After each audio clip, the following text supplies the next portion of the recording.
Pour réaliser votre bijou en or ou en argent, j'ai besoin d'une empreinte réalisée à l'aide de cire de bijouterie. Cela peut se faire à l'atelier à Bruxelles sur rendez-vous ou à distance grâce à un kit d'empreintes que je vous envoie chez vous. Pour un adulte, on prend généralement l'empreinte d'un doigt, celui que vous voulez, il n'y a pas de règle. Avant de commencer, assurez-vous que les mains soient bien propres et sèches parce que la cire est très sensible, elle garde toutes les empreintes. Pour la ramollir, vous pouvez simplement la chauffer entre vos mains ou bien utiliser un sèche-cheveux ou encore la plonger dans de l'eau tiède.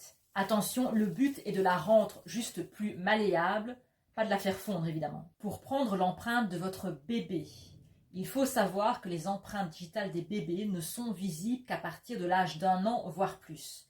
Mais vous pouvez quand même prendre les empreintes dans le creux de la paume de la main, donc dans les plis ici, ou également sur leurs pieds. Et si vous avez un animal de compagnie, on peut également capturer l'empreinte de sa truffe ou de sa patte par exemple. C'est une très belle façon de garder un souvenir unique. On peut aussi imaginer de combiner plusieurs empreintes dans la même cire, par exemple la vôtre et celle de votre enfant. Choisissez ensuite la taille de votre boule de cire en fonction de ce que vous souhaitez réaliser comme bijou.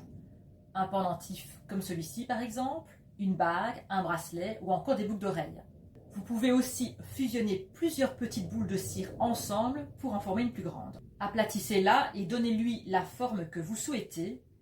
Gardez bien en tête que la taille et la forme de votre cire seront celles de votre bijou fini. Placez votre cire sur une feuille de papier sulfurisé que vous déposez sur une surface plane. Vous pouvez également chauffer la surface de la cire à l'aide d'une flamme pour rendre la cire plus réceptive. Attention, bien évidemment, à ne pas vous brûler.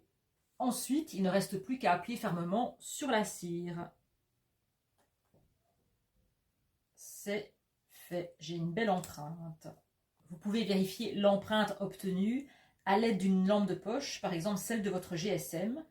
Et si l'empreinte est bien marquée dans la cire, c'est fini, il n'y a plus rien à faire, vous avez fait votre job.